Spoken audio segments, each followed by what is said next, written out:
Hey everyone, it's Scott Monkern again with one of your reviews. Today we're going to take a look at Good Cop, Bad Cop, a 4 to 8 player game by Underworld Games. So let's take a look at the game. So Good Cop, Bad Cop is a 4 to 8 player hidden identity social deduction game where we're either playing good cops or bad cops. We're kind of split, kind of almost evenly, but not necessarily. And we don't know who each other are. And there's a leader for each. There's an agent and a henchman for the bad guys. And we're trying to discover who the big bad guy is on the other side and pick up a gun and shoot him. That's the fundamentals of the game. It plays very, very fast. It's a 10 to 20 minute game. Even with 6 or 7 players, or 8 players, it only plays in about 20 minutes. So it plays really, really fast. So basically, it's a social deduction hidden identity game where we're trying to shoot the lead opponent. So let's take a look at the components and see what they look like. Mostly there are really kind of 3 types of components with this game. Cards, and some cutouts, punch-outs. Let's talk about the punch-outs first. The first one is we have a bunch of guns. They sit in the middle of the table. They're hard. They've got little stands with them. I didn't put the stands on. So they stand in the middle of the table. The nice thing about these is the way they've designed them. Let's see if I can get in close enough for you to see this. Is you'll see all of them have a little number in the corner. This says 5+ in this case. The way you determine what components you need for the game is based upon your number of players. The more players, the more components. And so if I'm playing with 4 players, to give you an idea, there are 2 guns I play with because they say 4+. If I go to 5 players, I add a 3rd gun, and then if I go to 7 or 8 players, I go to 4 guns. So cardboard cutouts, little guns, that's the first component, telling you how many you need based upon your number of players.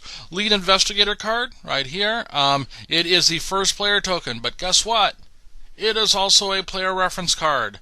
So instead of doing the player reference card for each player, they did a nice hard cardboard player reference card right here. Now, if a game were more complicated, I'd say everybody should have one so they could plan ahead. This game is so simple that, yeah, just making the decisions on your turn, that's fine. It goes fast anyway. So that's the cardboard.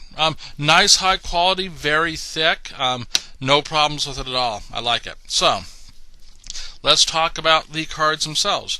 Don't need that. That's the second lead investigator card. First of all, we have Honest Cop and Crooked Cop cards. We'll talk about how those work in a little bit. It basically is how we assign our identity. We got 3 of them. We also have a Kingpin. Here's the Kingpin card right here. That's the big bad guy. And if I go a little bit further in here, I should have the agent card. Oh, where's the agent card? There should be an agent card in here. Up there it is. Here's the agent card. Right there's the agent. Nice female agent there. Kind of nice if they did women. So those are the cards which determine our identity. That's also the cards we use to discover other people's identity. When we get into mechanics, we'll talk about that. The second type of card we have are equipment cards. Everybody gets 1 equipment card to start with at the beginning of the game, and then there are mechanics for getting additional equipment cards. Basically, let's see if I can get in a little bit closer. You can see an equipment card. This is the key. Now, again, fairly nice art. We'll talk about the art in a little bit. And then we've got descriptive text on the bottom about what the power is. And there's the back of the card. So those are the components. Nice solid cards, nice solid cardboard. Very few components to this game. Definitely what I would classify as... Oh, one other thing is we have wounded tokens. I forgot about those. The henchman and the agent are 2 characters that get 2 hit points instead of 1. They can take a wound before they die on the second shot. So those are the components. All good and all solid.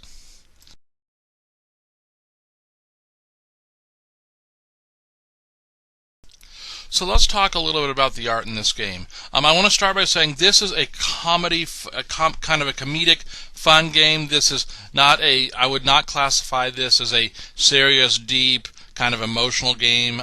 It's not like a mobster game where you're making dawn-level decisions and everything. So it's a comedic game, and the art definitely reflects that. Is that the art is very lightly drawn. I mean, they're only stuff like this. You can see here. Here's our henchman, our Kingpin here, not our henchman, our Kingpin here. Very, very funny. Kind of comedic. Same here with our Crooked Cops. I like there. Kind of comedic, very basic artwork, but very effective. They did do the thing which I've been kind of complaining about with games lately, where they didn't do it, I should say, where on the item cards the art doesn't bleed onto the description, so they're very easy to read. They've also put on the art for all the cards, because you insert cards based upon number of players, how many players. So it's very easy to see. This is a 4-player game. I'm going to use this. If this was a 5-player game, yes. Or, see if I can find one here. I think most of that. Here's a 6-card one. You say, this is a 6-player card. See, did it? If I'm running a 5-player game, I don't need this card. So, really good cards, really good art. Nothing fancy. So, I mean, the guns are kind of cool. They're kind of now the guns on these are kind of photorealistic, which is kind of neat. But nothing fancy. But honestly, for this game, you don't need the art. Need fancy art. So, good art for what it's supposed to be. So let's go ahead and talk about the rulebook. So this is the rulebook. It's nice and small. Relative fit. The back of the game has advertisements for an expansion and also another game I've reviewed called New Salem. The game rulebook is maybe 1, 2, 3, 4 pages long. Shows you how short it is. Now let's take a look at the insides. First of all, yay! Very first thing you have inside the rulebook, let's go here, is a component sheet. And so they've done a really good job of showing them what the components are and what you're supposed to have. Then our next page is, okay, here's how you set up the game. Setup for the game is a little complicated because you dole out cards based upon number of players. You have to get used to that. Then it's got the objective. It talks about integrities and teams and how that works. Then it says, oh, by the way, here's how you determine if you're honest or if you're a crooked cop. And then your turns. And the turns, you only got investigate, equip, arm, and shoot. Only 4 actions on a turn. You have an aim action and then an end turn. Talks about getting shot. The gun rules, how the guns work. Equipment rules and how equipment works. There's the equipment rules right there. And then how to win the game. It's a team-based game. Basically, if the agent gets shot, the crooked cops win. If the henchman gets shot, or the kingpin gets shot, then the good guys win. The good cops win. So, good rule book. As I said, player aid they put on the back of the first player marker. Normally, I would ding them for this because they didn't do a whole bunch of individual ones. This game is so simple that you don't need to spend a lot of time planning. In fact, most of the time, you're making your decisions based upon what the prior person did right away, so you don't have to pre-plan. So that's the components.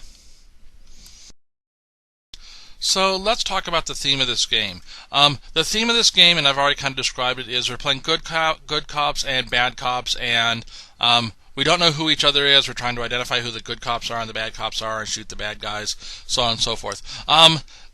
The theme is pretty tightly integrated with this game, in my opinion. The mechanics, the whole gun picking up and stuff. Though it's a little weird to have a bunch of guns lying around in the police station. That's kind of a little weird. The equipment cards, all of it seems pretty tied closely together to the theme. Now, the theme honestly isn't that complicated either. I mean, it's not like it's a deep theme like a big Viking theme or, say, something like a Tricarion. I just saw a review of it where you're playing magicians at the turn of the century. It's a very light theme, but it's really well and tightly integrated to it. So, theme, definitely B+, A-. Not complicated, but definitely tightly integrated into the game.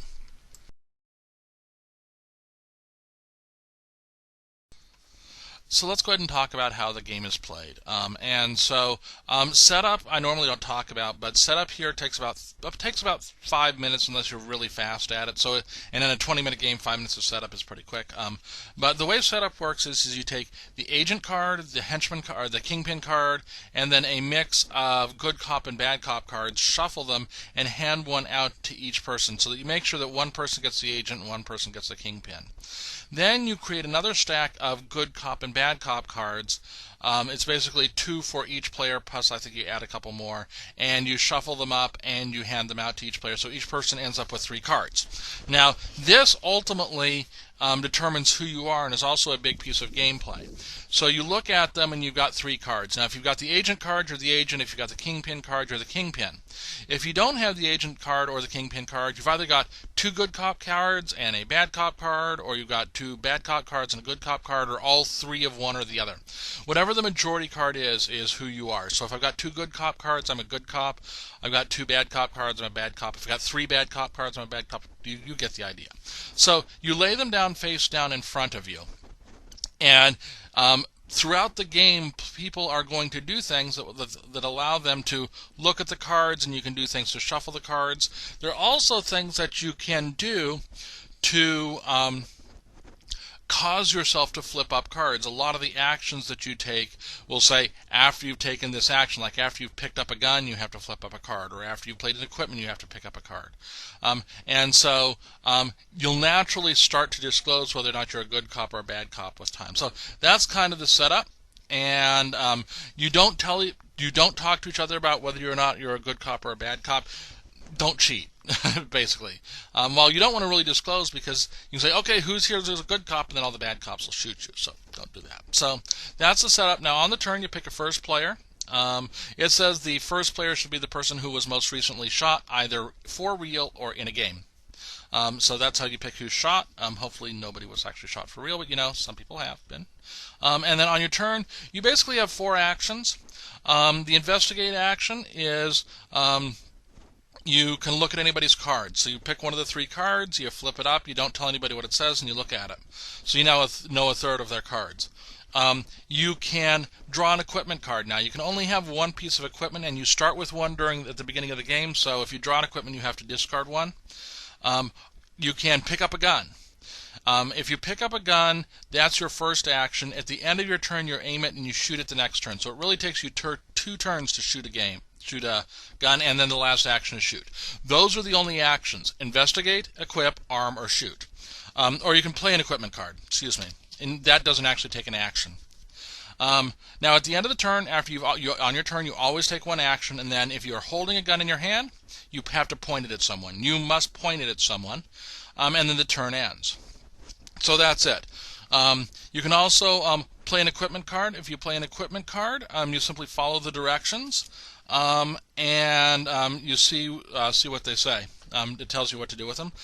Gun rules: you have to point the gun at someone, and on the subsequent turn, you say, I'm going to shoot. Boom, shooting happens automatically.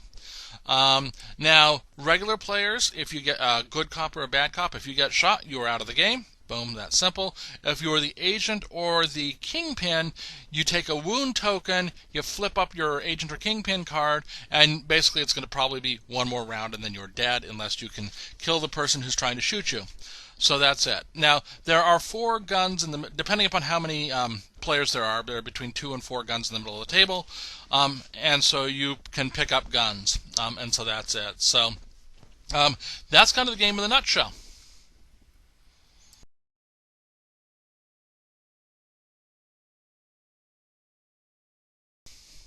So what did I think about this game? This is a really fun, light game. This is definitely what I would classify as a pickup level game. It is fast, it is easy to learn, and it's a lot of fun. It is a social game. It's a lot of interaction. If people aren't into the theme, it can get dull really fast. The mechanics do not drive this game. It is the theme that drives this game. And people have fun trying to suss out, oh, are you the bad guy, and so on and so forth. So you definitely have to be into the theme of this game, and it's a social interaction game. If you don't like social interactions in your game, you know what? This probably isn't the game for you. Other than that, the mechanics are solid. We've played it tons and tons of times now at this point, and it never has seemed to have been broken. It definitely plays better at higher counts. It plays okay at 4. It plays better at 5. I think it plays 6 to 8 is really where it kind of gets a lot of fun. It's kind of like New Salem that way, that the higher player counts do a lot better.